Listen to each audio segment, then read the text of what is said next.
Hello, this is Hot Indonesia, and we hope you're enjoying your holiday week. I'm Dalton Tanonaka in Jakarta. Here is this week's HI Hotlist. KPK crisis was a required assessment test targeting specific employees at the anti-corruption agency. Easy English, should Indonesians be better at the global language than they are? We ask student Ambrosius Keiola his opinion. And royal roots. Despite recent nonsense claims, Indonesia's history of royalty is real and colorful. And here are my colorful co-hosts. Sandrina Malakiano is Deputy CEO of Polmark Indonesia from her home in South Tangerang, and Millie Lukito, CEO of the Mobiliari Group from her home in Jakarta. Hot topic number one, KPK crisis. The outcry was immediate and again loud after reports that 75 employees of the Anti-Corruption Commission failed a test of all 1,300 employees. Among them, Novel Baswedan, a senior investigator blinded in an acid attack. Part of the activist protest was due to the fast passage of the requirement 2 years ago and some of the questions in the test. Now, the KPK chairman has already publicly said that no one's going to lose their job. We'll wait to see. Sandrina, you've already been very vocal on your social media platforms. Why is this issue so important when many agencies require tests to kind of grade their employees? Because, Dalton, there isn't a single law or regulation that says such a grading test is compulsory in the process of changing the staff's status to become aparat sipil negara or civil servant. This matter suddenly appeared in an internal KPK regulation number 1 year of 2021. Aside from having an unclear legal basis, this Insights of Nationality test or test wawasan kebangsaan was very problematic in terms of content. Many of the questions asked in this test had nothing to do or no correlation whatsoever with nationhood or nationality insights. Okay, no, we'll get to the content later, but wait, you have no problem. On the contrary, many of the questions had sexist context, I understand. condescending women, also religion, and made no sense. You have no problem with having a test in itself, right? No, if only the tests were carried out in a professional and proportional manner with contents that totally reflect our nation's visions, of course, there would not be such a huge protest as we are witnessing right now. Furthermore, this is really important, Dalton. Those who were said to have failed the test are senior investigators and officials who are known to be professional, have strong integrity, and are currently handling huge important corruption cases like the lobster and social aid corruption cases. So like it or not, this test is seen as an effort to weaken KPK, a symptom we have been seeing since 2019. In this context, the test becomes very crucial as it relates to Indonesia's success or failure in eradicating corruption. And we all know that the success or failure in eradicating corruption is not a small, simple matter. This automatically relates with the possibility of Indonesia's success or failure in reviving the economy after the pandemic is over by attracting, say, foreign investors. So most of the protest is aimed at because people feel that they're being targeted, right? And that they're trying to remove guys that are and there's trying no legal basis whatsoever that says that it's compulsory. Okay, so of course the leaders will say we're not trying to target. There's the other side of the case. Now, regarding the content, the questions raising debate include, let me read some specific ones, and Sandrina, you can correct me, but should blasphemers get the death penalty? And whether you believe certain ethnic groups are cruel. Now, Millie, maybe insensitive and not politically correct to ask, but are you okay for these kind of questions? Okay, Dalton, I think every growing democracies have to undergo this sort of period. Do you remember in the United States, there was this McCarthyism back in 1950s, where there was this practice of, in the KPK case, they are trying to weaken the KPK from the inside and trying to get rid of outstanding people like Novel Baswedan. However, if this has any importance on public confidence in the performance of the KPK, I would like to suggest, for example, for the testing institutions to provide 100% transparency of the assessment results, so the public can then judge by themselves. And the argument is that the test targets certain individuals. Sanjina, how could that happen if everyone is given the same test? This is actually one of the main issues, Dalton. Is the test a fair procedure, or simply used as a political instrument to get rid of unwanted KPK officials or staffs? How are we to know if everyone got the same kind of test or the same kind of questions? A lot of people now think that the TWK test is just a political instrument used to remove skillful, professional officials and investigators who have been known to have integrity and good track records, and they are currently in charge of handling major corruption cases. One of which, as you mentioned, is senior investigator Novel Baswedan. Now, how can we deny the assumption or conclusion regarding this test being used as an instrument? Quite simple, actually. KPK leaders must openly give a transparent public accountability, as Millie just said, about the contents of the test, the result of the test, and its relation with the nation's vision or nationality insights. Then, KPK leaders must explain to the public why those 75 people failed to pass the test or were said to have failed to meet the standards requirements. In what aspects did they fail? My point is, the public now is waiting for KPK's accountability. Don't forget, KPK is such a unique body in the history of reformation in Indonesia. There isn't any other institution or formal body towards which the public has such a strong sense of ownership like KPK. The larger issue is external. If the public loses faith in the agency fighting corruption, then the country's image could be hurt overseas, and that in turn, Millie, might discourage foreign investors looking into coming in here post-COVID. Yes, of course. The KPK is, again, a very important body for this country. But I really strongly would, again, suggest for all the testing institutions to provide 100% access for public to see who, who make the standard and who don't make the standard. Yeah, and I think the list of questions was leaked to the public, and that's what a lot of the uproar. But again, reminder, the KPK chairman has said no one's about to lose their jobs over this test. We don't know for sure yet, Dalton. But he said that. I'm just saying, on the record, he said that. Institutions. Yeah, let's see what happens. And if they do reveal, be transparent about the test, that would certainly help. Hot Indo will continue shortly with Easy English. Shouldn't Indonesians be better at the global language? Let's ask teenager Ambrosius Keiola what he thinks.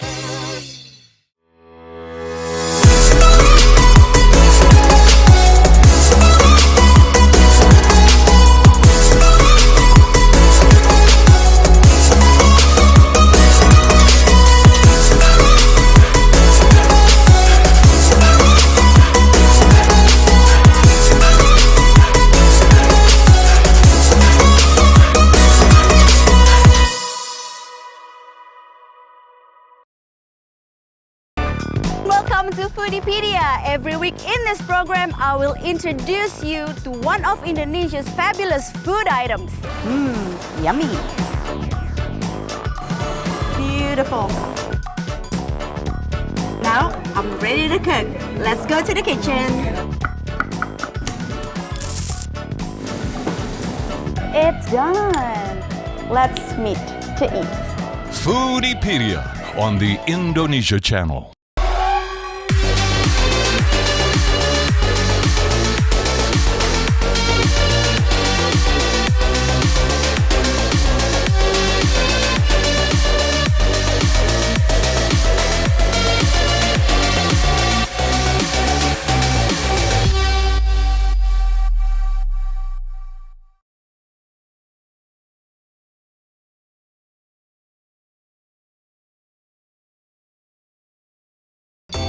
I'm Trần Minh Ngân, a visitor net Viet in Hanoi. I'm Thairat Thomya of Thailand's Thairat TV in Bangkok. I'm Monica Sambodet from the National Television of Cambodia in Phnom Penh. I'm Raymond Go of Malaysia's TV3 in Kuala Lumpur. I'm Glenda Chung of Singapore's Channel News I'm Asia. Raisa Chantami of the Indonesia channel at the ASEAN Secretariat in Jakarta. This is your weekly look into the dynamic Southeast Asia region.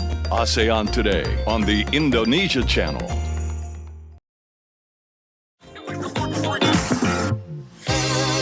You are watching Hot Indonesia with Sandrina, Millie, and me. Here's hot topic number 2, easy English. Asia, in general, has a wide range of ability in the world's language of business. Singapore, for example, is ranked 1st regionally and 10th globally. But Indonesia is way down the list according to the English Proficiency Index by the group Education First. We rank 453rd in the world and 15th in Asia behind Bangladesh and Vietnam. Now, Millie, why is that? What is English instruction like in schools, if you can remember a couple of years back? I certainly couldn't remember anymore because I'm only 20 plus, you see. But as a publisher of an English language media, I also am seeing a trend of more and more Indonesians preferring Bahasa Indonesia instead of English. And this is probably because we are becoming more nationalistic. B, we are also becoming more proud to be Indonesian. And last but not least, in our country, in our Bahasa Indonesia, we have unique slangs. And it's always very difficult to translate our slangs to English. So amongst ourselves, we prefer now to speak more Bahasa Indonesia. I think a national language can exist nicely alongside the global language of business, as I said. As Indonesia's middle class grows and everyone seeks better jobs, English, as you mentioned, Millie, helps entry into better jobs in the service and knowledge-based sector. Sandrina, how best to improve, real quickly? Fluency in speaking a foreign language correlates with the usage intensity of that particular language. In studying a language, the more you use that language to speak, the more fluent you become. So I'm fortunate. I grew up in an international family. So my first language was English, and I learned Indonesian in school. But aside from that, nowadays such process is also very much supported or facilitated by various social media platforms, Dalton, especially the ones that provide active visual communication contents like Omi TV. I think social media is a good point. I mean, it helps and TV. Young people improve their English because most of them are in English. So let's ask a young man. Ambrosius Keiola is a 15-year-old about to enter high school, and he joins us now from his home in Jakarta. Hi, Keiola. You know, we talked before the show began, and your English is excellent. How long have you studied English, and how difficult or easy has it been? Okay, well, here's the thing, right? When we're talking about studying, quote unquote, learning and understanding the language, then I've been in the same school for 9 years. So from 1st grade to 9th grade, right? And so English was mandatory. It was as mandatory as math, as Bahasa Indonesia, PKN, PS. It was mandatory. If you did not know English, then you cannot pass. Of course, in the final exams of my 9th grade, in 9th grade was English. English was also a part of it. Was it easy or hard for you to learn English growing up? No, because like she said, right? One of the ways you can learn a language is input. You hear it over and over and over again, and then you learn it unintentionally, and you get to the point where you can understand it. Yeah, kind of like a sponge. If the water keeps hitting you, you absorb it. Okay, Millie, question for Keiola? Yes, is it really difficult for you to practice the language with each other? Oh, I did. Especially with us fellow Indonesians. No, I didn't practice it because not a lot of people know how to do it in my class. Well, they can do it basic conversation, but if you ask me, okay, do a conversation with your friend about conservatives or liberals, they might not know what I'm talking about. They might not even know what liberals mean. Hey, a lot of adults are the same way. Don't worry about that. Go on. Sorry to cut you, but I learned English not just from school. I grew up on movies, television shows, Teletubbies, Barney, Elmo, Mickey Mouse, comic books. These were the things that taught me English the most. Okay, I didn't know Teletubbies spoke English, but anyway, Sandrina, question for Keiola? Yes, they did. They do They not. do, actually. It's originally in English. Hi, Keiola. Teletubby English. Hi, Keiola. Compared to many other students I know, especially those who study in public schools, your English is quite impeccable. Is it because you study in a private or international school? Just in short first? Do you go to a public school or a private school, international Private school. Private school, okay. That already makes a very huge difference now. What would your suggestion be for others your age who want to be able to quickly learn English? Would learning the language only in school be enough? Honestly, I think textbook learning is the hardest way to learn something. I think if you want to learn something, then there's got to be input. So my advice is to just watch movies, TV shows. There's a lot of them. You can just like pass away your hours watching a single show, and you could learn more English doing that than saying hello, how are you 5 times. Singing as well, yeah? Singing. Yeah. Yeah, karaoke is a way I learned kind of other languages. Yeah, you look on the screen and it translates. Very good idea, the singer Millie. Keiola, what is your career goal and how will English help you, you think? Well, surprised to say, my career goal is very different, and I don't think English will help. I've always wanted to be a lawyer, especially a prosecutor. I've always wanted to help people and be in the world of law because I used to wanted to be a policeman, but eyes can't work that way, right? So worst case scenario, I'm a lawyer now, and I don't know how my English will help with that, but who knows? Maybe I'll get hired overseas or something. Well, you study international law and case law, then that'll help you here. And I'm glad you listened to our first segment because you have a big job ahead of you with all the corruption that we're fighting in this country. So, Keiola, we really wish you the best.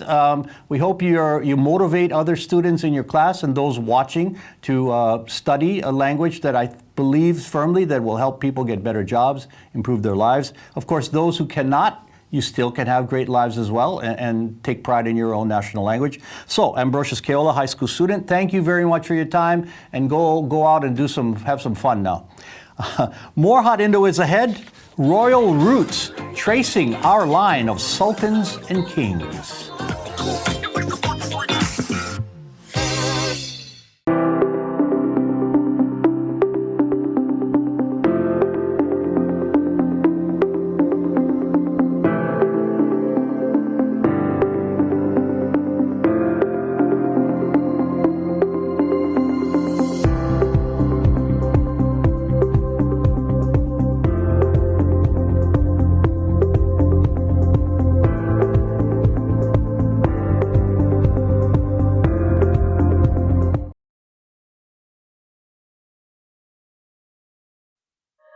I'm Caitlin Turner, and welcome to Yoga Bliss. Dropping your hands to the mat, just step it back and out and up to the sky.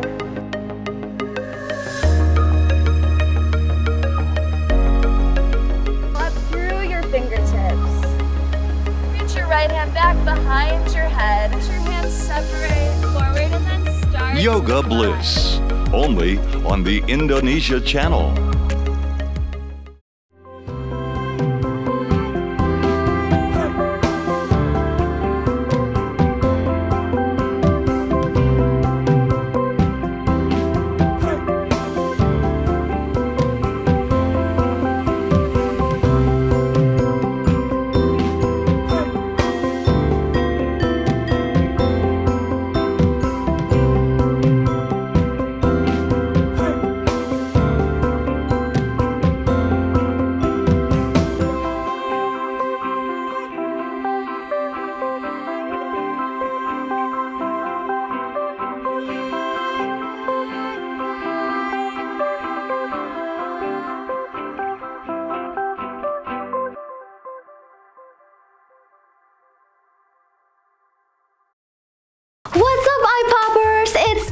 Ardina Glenda, and you are watching iPop Playlist.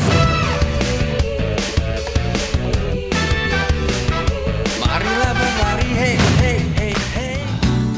Semuanya perasaan, rasa cinta ku persembahkan untukmu di dalam lubuk hatiku.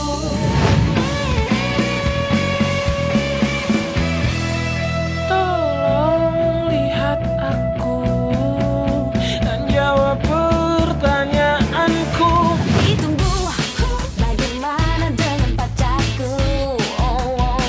Ku tak mau selingkuh denganmu. Ku temukan cahaya hati. iPop on the Indonesia Channel.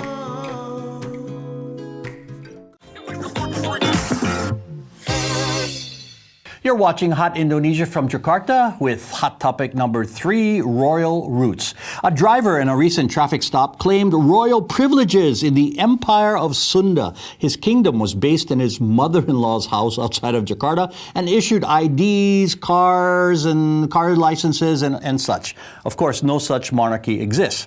But yes, royal courts have existed in Java, Bali, Borneo, other places with the Sultan of Yogyakarta, also the province's governor. Now, Sandrina, we have our own fascination with royalty, as do the British. Yes, this topic is very familiar for me because I myself, I don't mean to be a snob here, just sharing about my history. You can never be a snob. Go ahead.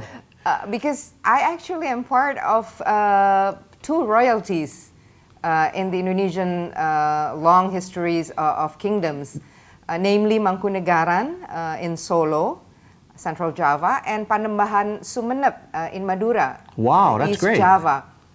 So from my mother's side, in the Mangkunegaran or descendants of Mangkunegaran, I actually still have the right, and I never use it. And anyways, I just don't feel like I want to.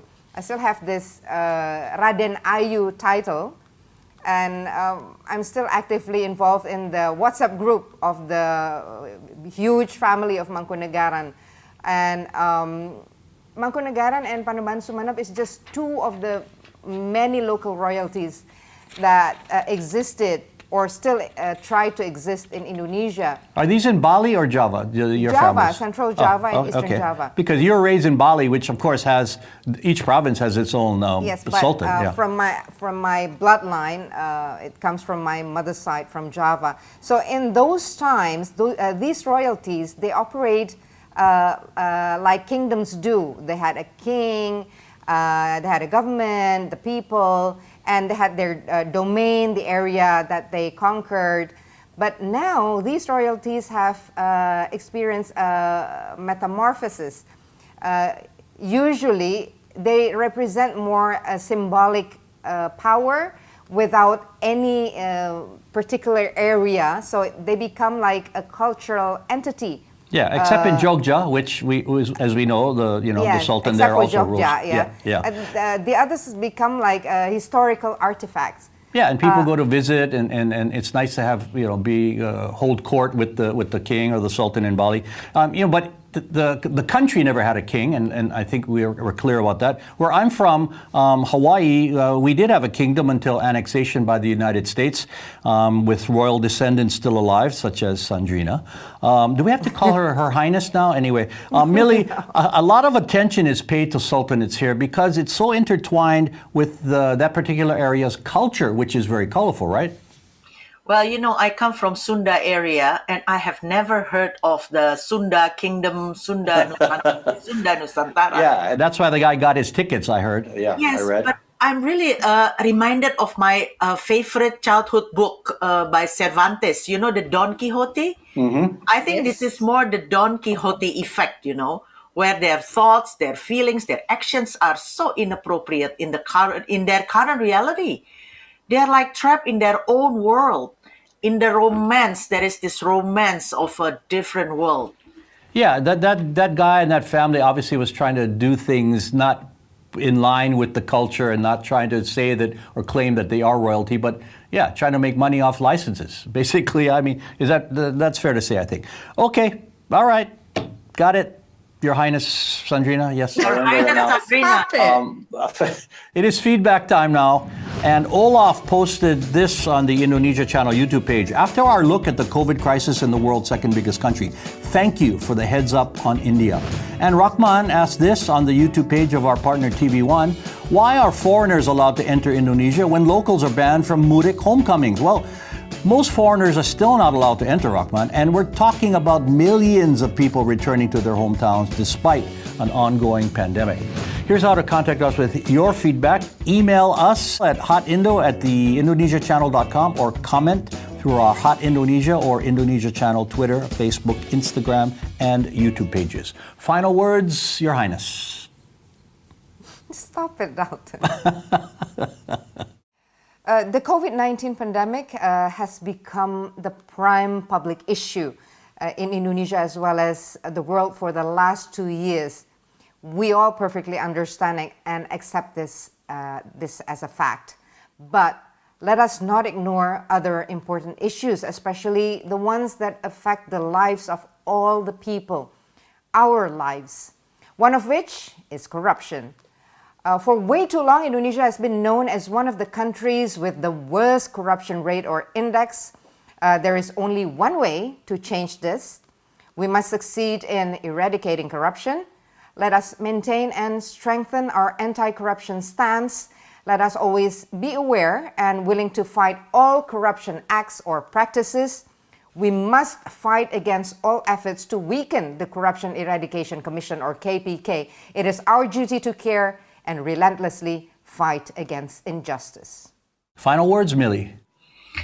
It's of a great concern. Like you said, millions of people are still going mudik to their to the villages.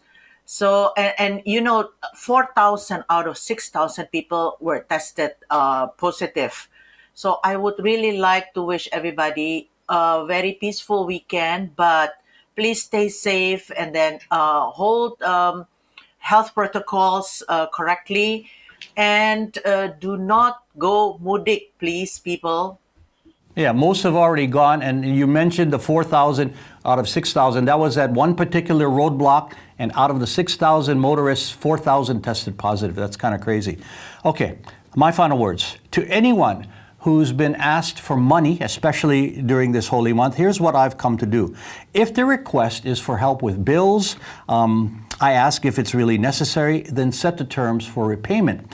If the plea is for basics such as food or medical treatment, then it's a gift. No one should ever go hungry or be in pain. Simple. And that is Hot Indonesia for this week. For Sandrina Malacano and Millie Lukito, I'm Dalton Tanonaka. Thank you very much for watching. Enjoy your holiday weekend.